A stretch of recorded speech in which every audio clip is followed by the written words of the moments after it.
채운 주 향한 찬양과 사랑 어떻게 표현할 수 있나.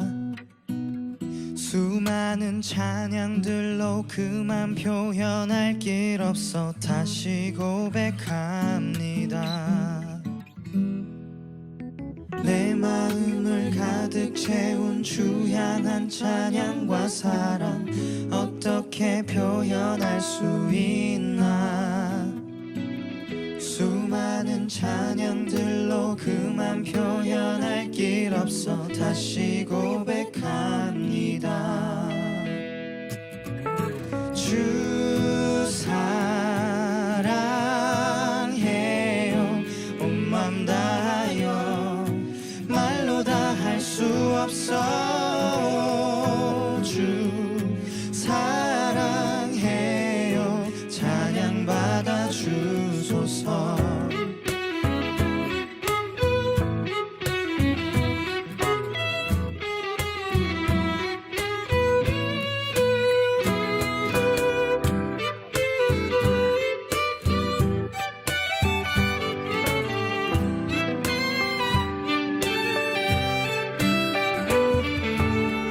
수많은 멜로디와 찬양들을 드렸지만 다시 고백하기 원하네. 주님은 나의 사랑 삶의 중심 되시오니 주를 찬양합니다. 주 사랑해요. 온 맘 다하여 말로 다 할 수 없어.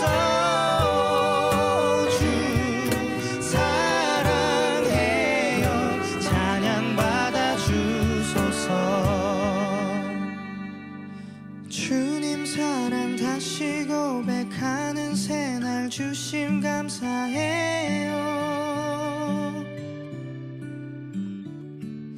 주님 사랑 다시 고백하는 새날 주심 감사해요.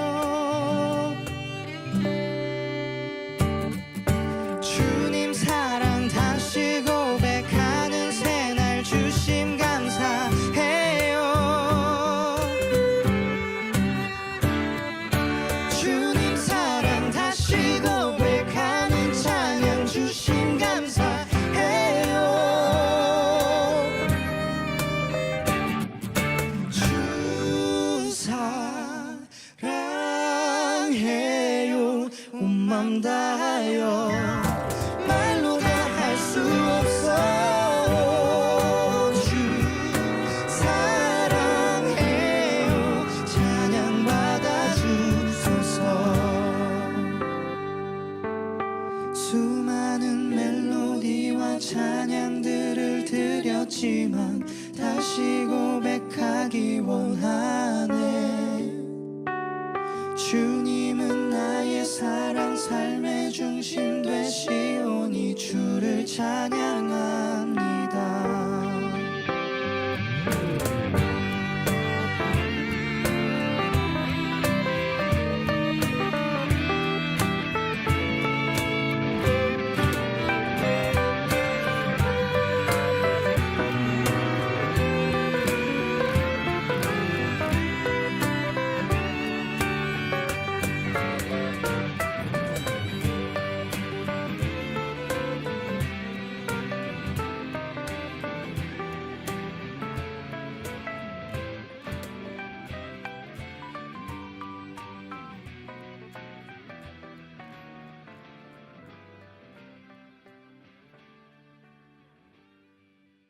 오늘 빌립보서 2장 1절부터 11절까지 말씀을 같이 보았습니다. 빌립보서 2장 1절부터 11절까지 말씀에서 예수 그리스도의 마음이 어떤 마음인가, 예수 그리스도의 마음을 품어야 된다, 이렇게 이야기를 했어요. 예수 그리스도의 마음은 어떤 마음이냐면 3절의 말씀, 아무 일에든지 다툼이나 허영으로 하지 말고 오직 겸손한 마음으로 각각 자기보다 남을 낮게 여기고 라고 하는 말씀을 우리가 보고요. 겸손이라는 마음이 있죠. 그죠? 겸손한 마음. 그래서 5절에 그리스도의 마음을 우리가 품어야 된다. 그게 예수의 마음인데 6절에 보니까 근본 하나님의 본체시지만 하나님과 동등됨을 취할 것으로 여기지 아니했다. 그래서 자기를 비워서 종의 형체로 오셔서 복종하셨는데 십자가의 죽으심까지 복종했다. 이제 이런 말씀이 여기에 나와 있는 그런 말씀입니다. 여기 보면 겸손이라고 하는 말이 나오는데 이 겸손이라는 말이 타페이노 프로시미라는 말인데요. 그 말은 마음의 굴욕감, 마음의 비하, 그런 의미입니다. 이게 어디서 나온 거냐면 타페이노스, 짓눌렸다는 말에서 나온 건데요. 이게 타페이노스, 이게 천하고 초라한 낮은 신분을 말합니다. 그러니까 가장 비참하게 오셨다, 이제 그런 말이에요. 주님이 오셨을 때 가장 자기가 비참하게 오셨다, 이제 그런 의미예요. 그게 이제 겸손이라고 하는 단어인데요. 타페이노에서 나온 건데 타페이노가 누르다, 굴욕을 주다, 아래로 끌어내리다, 이제 그런 의미입니다. 타페이노시스, 억압된 낮은 신분이란 말이고, 타페이노 포로시미, 이게 타페이노스, 짓눌린, 천한이라는 말하고 비천함이란 말이고, 피페레코 같은 합성어인데요. 근데 위에 있는 걸 끌어내려서 짓눌러 버렸다는 그런 의미입니다. 이런 것이 겸손이라고 돼 있어요. 그러니까 이 겸손이라는 말하고 성경에 보면 우리가 겸손하고 온유하시고 뭐 그런 얘기가 있죠. 마태복음 11장의 29절의 말씀에 보면 예수님께서는 온유하고 겸손하시다, 그런 말씀을 하거든요. 그러니까 온유한다는 말은 이렇게 온순하고 겸손한 그런 단어거든요. 프라우스라는 단어인데 이게 온유가, 이게 프라소에서 나온 단어예요. 그 말은 이게 행하다, 요금을 낸다, 또는 뭐 실행한다, 계속적으로 습관적으로 수행한다, 이게 성취한다. 그러니까 계속 행하고 있다는 것을 온유하다, 그렇게 표현해요, 이 성경에서요. 그 무슨 말이냐면 온유하다, 그 말은 그러니까 한번 하고 말고 이런 게 아니라 계속 끊임없이 이렇게 하는 사람들 있잖아요. 예를 들어서 새벽에 나왔어요. 새벽에 나오는데 끊임없이 이렇게 하는 이런 거를 온유하다, 그렇게 말해요.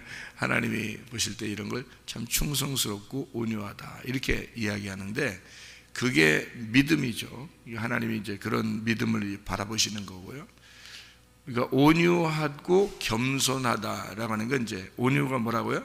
끊임없이 계속 하고 있다는 것을 온유하다, 그렇게 하는 거예요. 성경을 읽어도, 그러니까 성경을 작년엔 많이 읽었는데 올해는 못 읽었어, 이런 게 아니에요. 그런 건 온유한 사람이 아니에요.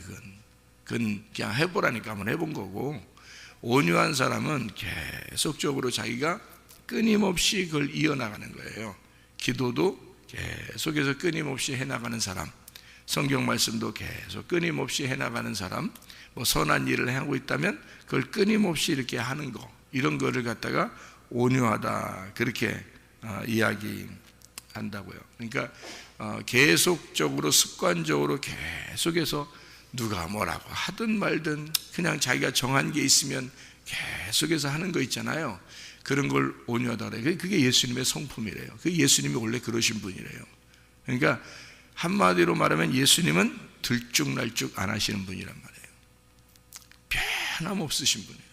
그걸 온유하다 그래요. 그러니까 누가 구약에서 온유해요? 또 구약에서 모세가 온유한 사람이잖아요. 모세가 온유한 사람, 민수기 12장 3절에 민수기 12장 3절을 보면 모세가 온유한 사람이 나오는데, 이 온유함이 아나브라는 단어거든요. 이 아나브라는 단어는 어떤 또 단어냐면 이게 겸손하고 가난하고 비천하고 억압되고 그런 말이에요. 이게 아나부라는 단어가요. 이 모세라는 사람은 주님의 하나님의 일이라면 충성된 사람이었어요. 이 충성이라는 말이 아만이라는 단어예요. 이 아만이라는 단어는 무슨 말이냐면 세운다, 오른쪽으로 간다, 확실하다 이런 말이에요. 충성스럽다, 이게 확실하다, 계속한다 이런 말이에요. 그러니까 모세라는 사람의 그 성품의 특징을 보니까 온유하고 그리고 충성스러웠더라 이렇게 나오거든요. 근데 이게 사실은 잘 생각해요. 이 민수기 12장 3절에 온유한 모세는 억압되고 거룩하고 가난하고 겸손하고 비천하고 이런 것을 말하는 거거든요. 이게 그 의미가 아니 겸손한 그런 말인데요. 억압된 가난한 말인데, 그거하고 12장 7절에 이 사람은 충성스럽다라고 했을 때 이것은 세운다, 신뢰하다, 오른쪽으로 가다, 확실하다, 계속한다는 말이에요. 자, 그러면 이 두 개가 모세의 성품이래요. 그런데 예수님의 성품은 어떻다고요? 온유하고 겸손하대요. 그러면 온유하고 겸손하다는 말이 어떤 의미라고요? 온유하다는 것은 계속한다는 말이고요. 그리고 겸손하다는 말은 완전히 짓눌렸다는 말이거든요. 그러면 지금 모세가 가지고 있는 성품하고 예수님이 가지고 있는 성품이 어때요? 똑같죠. 그죠? 모세가 가지고 있는 성품하고 예수님이 가지고 있는 성품하고 똑같아요. 그런 사람 하나님이 쓰시는 겁니다, 여러분. 그런 사람. 그러니까 온유하고 겸손하다는 말은 막 인사 90도로 하고 착한 척하고 이런 거 아니에요. 그런 게 아니고 옛날에 보니까 어떤 교장 선생님이 우리 교회 다니셨는데 인사를 90도 이렇게 인사 90도. 그러니까 어린애 아이들한테도 인사를 90도. 왜 하십니까? 그랬더니 왜 그렇게 90도 인사하시고, 우리 교회 처음 이제 한 분만 딱 그렇게 하셨는데 왜 그렇게 하셔요? 그러니까 어린아이, 그러니까 교장 선생님이니까 어린아이들에게도 교육을 이렇게, 그러니까 교육을 습관적으로 교육을 이렇게 시키기 위해서 어린아이들이, 우리 교회에서 인사 잘 안 하는 어린아이들은 이 교장 선생님한테 눈에 딱 벗어나는 거예요. 인사 잘해야 돼. 그 교장 선생님한테는 인사를 잘해야 돼. 지금 돌아가실 때가 됐나 잘 모르겠는데 그렇게 하시는 분이에요. 그러니까 인사를 잘 이렇게 하는 거를 강조하시는 분이거든요.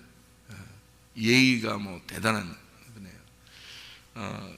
그래서 저를 볼 때도 어린아이들을 볼 때도 인사를 90도 이렇게 그렇게 하시거든요. 상당히 겸손하지 않았습니다. 상당히 겸손하지 않았어요. 그 말이 무슨 말이냐? 아이들한테 진짜 겸손하다면요 90도 안 하고 45도 정도 인사해도 돼요. 아이들한테 예를 들어서 15도만 해도 돼. 아이 인사 고개 안 숙여도 돼. 그냥 안녕 이래도 돼요. 문제는 아이들하고 같이 마음을 같이 해야죠. 그죠? 아이들하고 마음을 같이 하는 게 그게 겸손한 거지. 생각해 보세요. 자기가 90도로 인사를 했으니까 아이들이 자기를 본받아서 90도로 인사하는 애들은 착한 아이, 90도로 인사하지 않는 아이는 버릇이 없는 아이로 이렇게 지목을 하더라고요. 교만한 거죠, 여러분. 잘 생각해봐요. 그러니까 아이들 어떤 게 겸손한 거냐면 자기가 자기의 위치를 버리고 어린 아이들과 같은 마음이 되면 그게 겸손한 거예요. 무슨 말인지 알겠어요? 그러니까 요거를 성경에서 말하는 온유와 겸손이라는 것 뭔지를 모르는 사람들이죠. 사람들이요. 네. 여러분, 겸손하다, 온유하다라는 게 이게 모세하고 예수님의 성품인데요. 이걸 본받으라잖아요. 그게 죽기까지 복종하는 마음이거든요. 그럼 어떻게 하면 그렇게 되시냐면 끊임없이 계속되어야 된다는 그런 게 하나 있어야 되는 거고요. 변함없는 사람이 돼야 되는 거, 그거 하나요. 그리고 완전히 낮아지고 굴복된, 그러니까 한마디로 말하면 비굴할 정도로 비참한 사람을 얘기하는 겁니다. 여러분 조금만 이렇게 사람들이 옆에서 여러분 자존심 좀 건들거나 자녀에 대한 자존심 건들거나 집안 식구에 대해서 좀 자존심 건들거나 그러면 어때요? 기분 안 좋을 때 있죠? 그거는 겸손하거나 온유한 게 아니에요. 완전히 비참하게 자기를 그렇게 건드려도 그냥 죽은 사람처럼 되는 거예요. 그게 겸손하고 온유한 거예요. 그러니까 주님 마음을 품으라고 하는 게요, 자존심 건들 때 그냥 자존심 건들 때 그때 나타나는 겨. 그때 평상시에는 겸손한지 교만한지 온유한지 누가 알아요? 평상시엔 상관없어요. 똑같으니까 다. 근데 어떨 때 탁 나타나겠어요? 자존심 딱 건들 때, 누가 자존심 팍 건들 때 그때 나타나는 거예요. 그때 진짜 온유하고 겸손한지가 나타나는 거예요. 그러니까 이 성품이라고 하는 게요, 하나님의 그 성품이라는 게 온유와 겸손이라는 게 있는데, 한쪽은 계속되는 믿음, 한쪽은 비굴할 정도로 비참해졌을 때 참아내는 것, 이걸 온유와 겸손이라고 해요. 무슨 말인지 알겠죠? 이게 모세가 가지고 있던 거였고요, 그리고 예수님이 가지고 있던 성품이었습니다. 주님이 그거 배우라고 그런 거거든요, 우리 보고.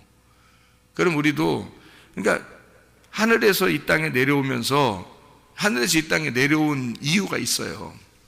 하늘에서 이 땅에 내려온 게, 그게 왜 하늘에서 이 땅에 내려와야 되죠? 죽으시러 내려왔죠. 근데 왜 내려오시냐면, 하늘에 있으면 하나님이에요. 인간들하고 똑같지가 않다고. 똑같지가 않으면, 한마디로 말하면 똑같지가 않으니까 다른 종류란 말이에요. 하나님은 하나님이고 우리는 우리니까 다르단 말이에요. 근데 하나님이 이 땅에 내려오면 어떻게 돼? 같이 되죠. 같은 사람이 된단 말이에요. 같은 사람이 되면은 같은 사람이 되면은 어떤 마음이 되는 거예요? 같은 사람이 되면 하나님인데 사람처럼 됐어요. 그럼 이게 어떤 마음이에요? 이거를 이제 짓눌렸다 그러는 거예요. 위에 높은 사람인데 이거를 낮추는 거죠. 자기가 이 정도 되는데 섬김으로 낮추는데 저 사람이 이렇게 하는가 보자, 이게 아니라 자기가 그 사람하고 같은 사람이 돼버리는 거예요. 그거를 온유하고 겸손하다 그러는 거예요. 그게 계속되는 사람, 그거를 온유하고 겸손하다 그러는데요, 한마디로 말하면 이런 겁니다. 공감 능력이다, 이런 말 들어봤죠? 공감 능력. 그러니까 공감 능력, 그들과 같이 섞이는 거예요. 그러니까 어린아이면 어린이들과 섞이는 거고요, 학생이면 학생들과 섞이는 거예요. 직장 생활할 때도 그 사람들하고 섞이면 어떻게 해요? 생활하기 편하죠. 학교 생활도 섞이면 편안하죠, 그죠? 교회 생활도 마찬가지예요.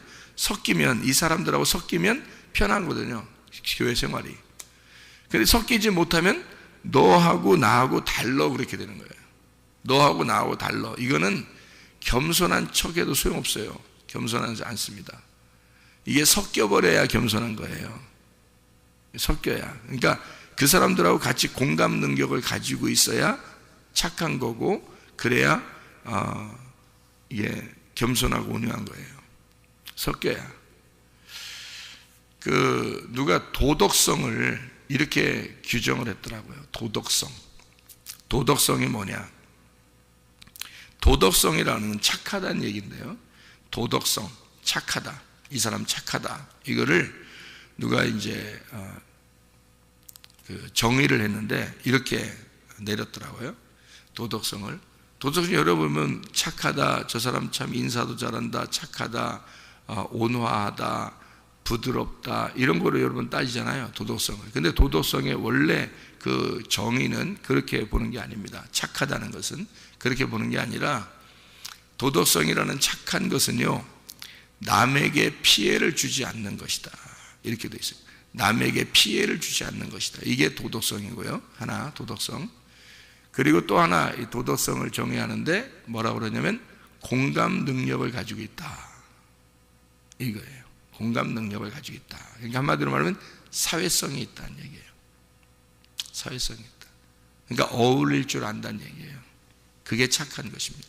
그러니까 도덕성을 기준할 때 사람들은 그냥 부드럽고 애한테 화 한 번 안 내고 그러면 다 착한 줄 알아요. 그게 아니고요.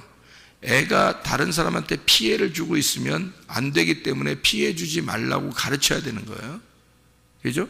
그러면 다소 엄마가 못된 엄마가 될지라도 이 아이가, 내 자녀가 다른 사람에게 피해를 주지 않도록 조심시키고 가르치는 것이 그게 착한 거란 말이죠. 무슨 말인지 알겠어요? 여러분, 자, 애가 막 이렇게 막 식당에서 막 왔다 갔다 뛰어다니고 막 다른 사람한테 막 찌징거리고 막 이래도 아유, 뭐 우리 애기니까 그냥 뭐 괜찮아, 뭐 그럴 수 있지, 뭐 애는 그런 거야, 뭐 이렇게 하면요, 다른 사람이 싫어하는 사람들 있죠. 그런데 자기는 괜찮다고 생각해요. 자기는 착한 사람이니까. 자, 뭐에 걸린 거예요? 착하니 컴플렉스에 걸린 겁니다. 자기는 다른 사람에게 착하게 보여야 하니까. 그거 큰 병입니다. 그거 큰 병 걸린 거예요, 그 사람. 그게 그 사람을 망쳐버려요. 그 자녀들도 망쳐버리고. 그러니까 어떻게 자기가 여기서 어떤 처신을 해야 되는지를 분별력을 딱 갖는 게 그게 착한 거라고요. 그걸 몰라요, 사람들이. 그러니까 자기는 그냥 착하게 보여야 돼, 다른 사람들한테. 다른 사람한테 착한 엄마, 착한 남편, 착한 아내, 착한 부모, 착한 자녀, 이렇게 착하니 컴플렉스 걸려가지고 착한 성도, 착하게 보이려고 하는 거 있잖아요. 부드럽게 보이는, 착하게 보이는 건 줄 알고. 그거 굉장히 속에 굉장히 뱀이 도사리고 있는 사람들입니다. 그 사람들이요. 전혀 여러분은 그 마음 속을 모르죠. 마음 속으로요. 그게 병 걸린 사람입니다. 착하니 컴플렉스. 그 큰 병이에요. 이 세상에 병 종류가 굉장히 많은데요, 그 중에서 큰 병 몇 가지 중에 한 가지가 그 병이에요, 여러분. 그래서 사람을 그렇게 보는 게 아니에요. 착한 건 뭐라고요? 도덕성이라는 건 사람들이 다 도덕성을 이 세상에서 규정을 내린 게 있어. 도덕성은 이런 거다라고 교육학 박사들이 도덕성은 이것입니다라고 정해놓은 게 있어. 그게 바로 뭐냐면 남에게 피해를 주지 않아야 된다. 그것입니다. 아무리 그 사람이 집에서 착해도요, 아무리 다른 사람에게 착하게 보여도 그 집안이 다른 사람에게 피해를 주고 있다면 안 되는 거예요. 자기 자녀가 다른 사람에게 피해를 주면 안 되는 거야. 자기가 다른 사람에게 피해를 주면 안 되는 거예요. 도덕성이라는 건 그런 거예요. 그리고 공감 능력을 가져야 돼요. 다시 말하면 서로 어울릴 줄 알아야 되는 거예요. 그게 도덕성, 착한 거예요. 서로 웃을 때 같이 웃어주고 슬플 때 같이 슬퍼할 줄 알고 같이 식사도 하고 같이 교제하고 같이 어울려줄 줄 아는 거예요. 그게 착한 거예요. 자기는 그렇게 못한다, 나는 조용한 사람이고 나는 착한 사람이고 나는 부드럽게 보여야 되고 나는 그런 사람이다, 이거는 착한 게 아니에요. 자기 컴플렉스에 걸려버린 겁니다. 어릴 때부터 뭔가 있었던 거예요. 이 사람의 성격적으로 뭔가 있었는데 그것을 겉으로 그렇게 보여줘야 되는, 그렇게만 해야 하는 그런 환경에서 자라난 거예요, 그 사람이. 그래서 거기 컴플렉스에 걸린 겁니다. 자, 그런 사람들의 그 생각하는 거하고 다르죠. 그러니까요, 누가복음 15장에 보면 그 잃은 양 드라크마 탕자의 비유에서 탕자가 돌아오게 됩니다. 그때 아버지는 그 탕자를 보면서 어떻게 했어요? 아버지는 막 달려나가죠. 달려나가가지고 그 아들을 갖다가 막 안아주죠. 막 안아주고 내 아들 돌아왔다고 막 그 기뻐하고 막 잔치하고 막 가락지 껴주고 막 새 옷 입히고 막 그러잖아요. 근데 형은 어떻게 해요? 저 동생 저거 그렇게 말도 안 듣고 도망갔던 저 동생이 돌아왔더니 아버지가 왜 저래? 아버지가 왜 저래? 그러는 거예요. 지금 형은 어때요? 자기는 지금 아버지한테 계속 착하게 지금 같이 있었는데 동생이 돌아왔다고 아버지가 저러는 거예요. 아버지 왜 저러지? 이렇게 되는 거죠. 자, 생각해봐요. 이 형이 지금 공감 능력이 있어요? 지금 공감 능력이 떨어져요. 공감 능력이 떨어진단 말이에요. 지금 아버지가 아들한테 왜 저러는지를 알았어야 된단 말이에요. 그게 착한 거라고. 근데 그 마음을 몰랐던 거예요. 아버지 마음하고 공감이 안 된 거야. 그 동생하고 공감이 안 되는 거예요. 그러니까 자기는 진짜 착한 거야. 평상시에 아버지에게 순종하고 집에서 한 번도 떠나본 적이 없고 아버지 말씀에 100% 다 순종했던 사람이에요. 이 형이요. 그런데 뭐가 떨어진 거야? 아버지 마음을 모르는 거예요. 공감 능력이 떨어졌단 말이에요. 이러면은 착한 게 아니란 말이에요. 도덕성이 결여됐다고, 그 형이. 아버지의 마음을 몰랐다고요. 하나님은 여러분에게 요구하시는 게 뭐냐면 뭐 자꾸 뭘 하려고 하지 마라 그러잖아요. 우리 교회 오면 그런 얘기 하잖아요. 그게 뭐 진짜 아무것도 하지 말고 가만히 막 그냥 가만히 진짜 한마디도 하면 안 돼. 이런 얘기가 아니에요. 그런 얘기가 아니라 공감 능력을 가져야 된다는 거고, 서로 함께 어울려야 된다는 얘기고, 서로 하나가 돼야 된다는 얘기고요. 그러면서도 자기를 낮추고, 누가 여러분 자존심 건드는 거 그러면 그때는 자기가 자기 그것을 받아들이고 그것을 자기를 낮춰서 비굴할 만큼, 비참하게 될 만큼 자기 자신을 돌아보고, 그래 내가 그럴 수 있지, 나한테 그럴 수 있지 라고 받아들일 줄 아는 사람들이 돼야 된다는 거예요.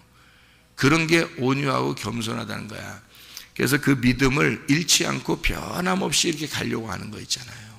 그것을 온유와 겸손이라 그래요. 주님이 그런 마음을 가졌다는 거지. 그러니까 형처럼 그냥 자기는 열심히 주를 위해서 살았어, 봉사했어, 한 번도 뭐 나간 적도 없고 교회만 열심히 다니고 잘했어, 교회 봉사 잘했어. 근데 아버지 마음을 몰랐다는 거지.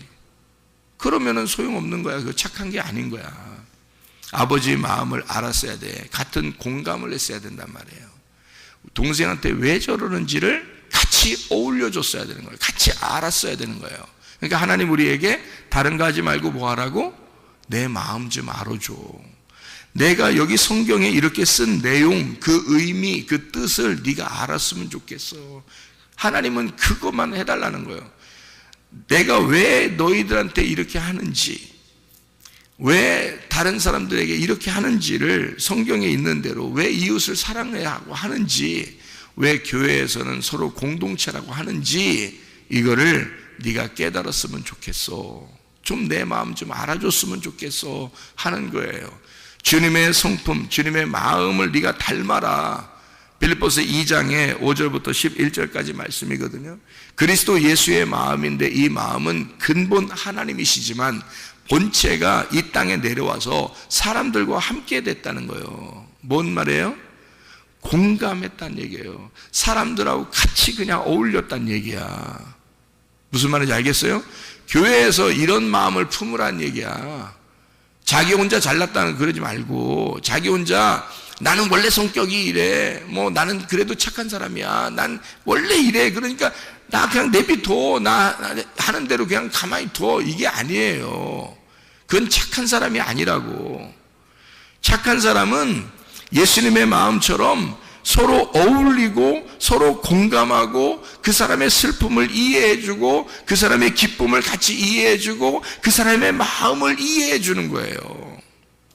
교회가 어떻게 진행하는지, 우리 교회가 어떤 교회인지, 이 교회는 특성이 어떤 건지를 제대로 파악을 해서 잘 이해해서 같은 생각을 갖고 같은 말을 하고 같은 판단을 내려서 같이 움직일 수 있는 사람들이 돼야 된다는 거예요. 그게 온유하고 겸손하다는 겁니다. 그게 착하다는 거예요. 교회에서의 착함은 그런 거예요. 같이 어울리고 같은 생각을 갖고 같은 말을 하고 같은 판단을 갖는 거예요. 아니 목사가 이건 이래야 돼 그랬더니 이 사람은 아유 목사님은 원래 성격이 그래, 그냥 근데 우리는 이렇게 해도 돼. 이게 뭐요? 그거 안 되는 거예요, 그거. 같은 생각, 같은 판단을 내려야 된다니까요. 그게 어울리는 거라고. 그게 공감을 하는 거라고. 그러니까 말씀적으로 이렇게 해야 되겠다, 이렇게 해야 되겠다. 예를 들어서 내가 어떤 학생을, 야, 이거 요즘 학생들이 말이야. 이래서 안 되는데 어떤 학생이 막 되바라졌어. 너무 막무가내야. 그러면 목사님이 혼냈어요. 혼냈더니 착하니 컴플렉스 걸린 사람은 어떻게 하는지 알아요? 응?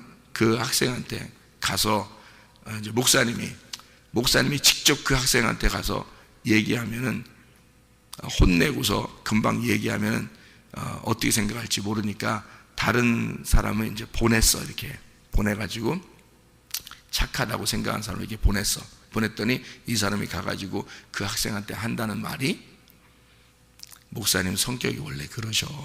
그러니까 네가 이해해. 이렇게 착하게 얘기했어요. 그 학생이 이해하고 싶겠어, 안 하고 싶겠어? 이해 안 하고 싶지. 승질 났는데 지금 자기도 이해 안 하고 싶지.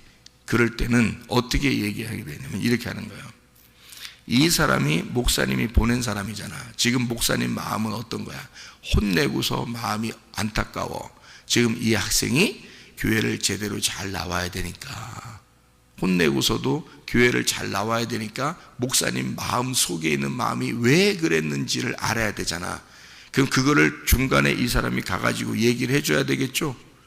목사님은 너를 진짜 사랑해서 그런 거야. 너 다른 사람 같으면 이렇게 혼내지도 않는다. 널 진짜 사랑하니까 혼내는 거야. 자, 이렇게 얘기를 전달하는 사람하고, 네가 참어. 목사님 성격이 원래 그래. 네가 그래도 참아야 돼. 나도 옛날에 많이 참고 살았다. 자, 사람을 보냈더니 두 가지를 어떤 사람이 착한 거요? 어떻게 얘기해야 되는 거요? 이 학생이 어떻게 얘기했을 때 나오겠어요? 목사님 마음이 이해가 될 때 나오는 거야. 목사님 마음 이해하고 싶지도 않은데 나오겠어? 그래서 중간에 항상 웃으면서 이렇게 있는 사람 착하게 보여서 이렇게 보냈더니 그 사람 때문에 이 학생이 교회를 영영 떠나버렸어요. 이게 실제 있었던 일이야. 우리 교회에서. 그건 착한 게 아니야.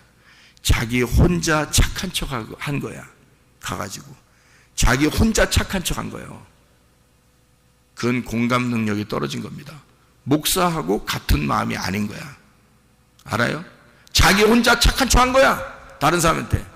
목사가 지금 무슨 생각을 가지고 있는데, 목사는 한 사람이라도 혼내서라도 어떻게든지 같은 마음, 같은 생각, 같은 말, 같은 판단력을 가지고 교회가 하나의 공동체가 되자고, 같은 마음으로 목사하고 같은 마음이 돼야 된다고 얘기를 하는 건데, 자기 혼자 착한 척하라는 거죠. 그래서 그 학생이 오기 싫으니까, 나는 목사님하고 한 마음 되기 싫어. 그래서 안 나왔어요. 지금까지도 안 나와요. 그 한 사람 때문에.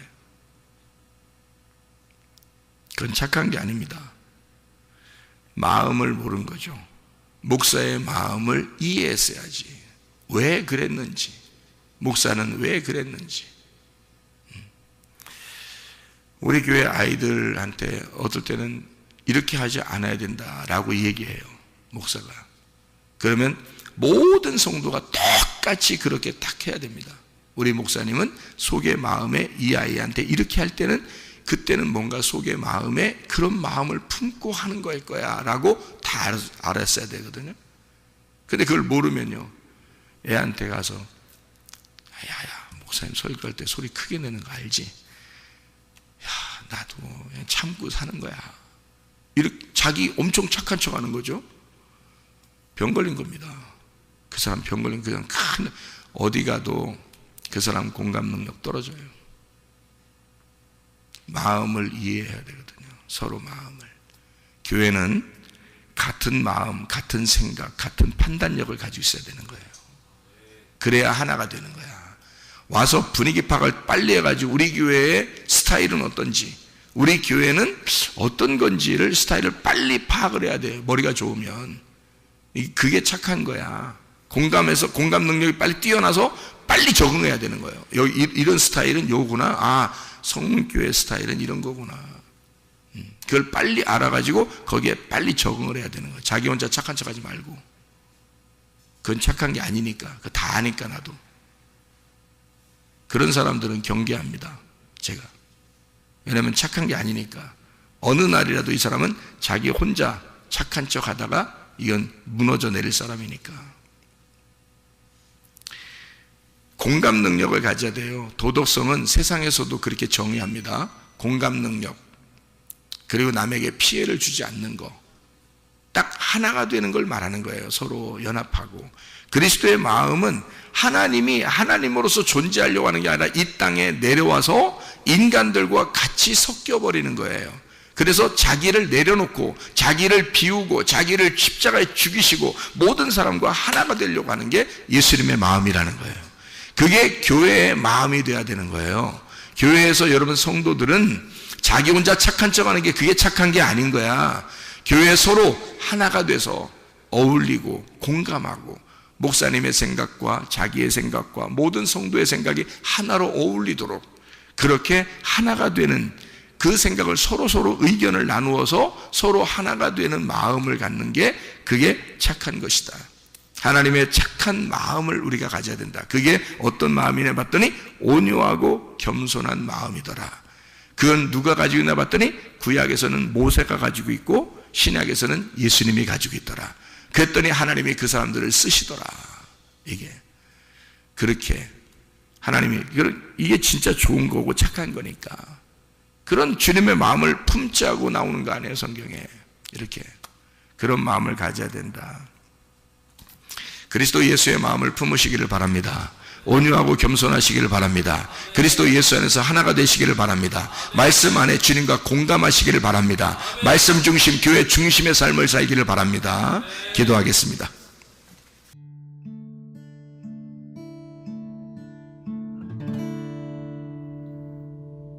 내 속에 내가 너무도 많아서 당신을 쉴 곳 없네.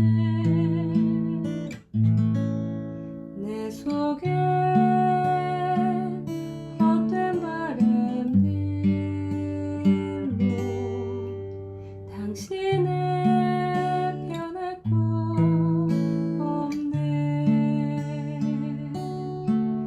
내 속에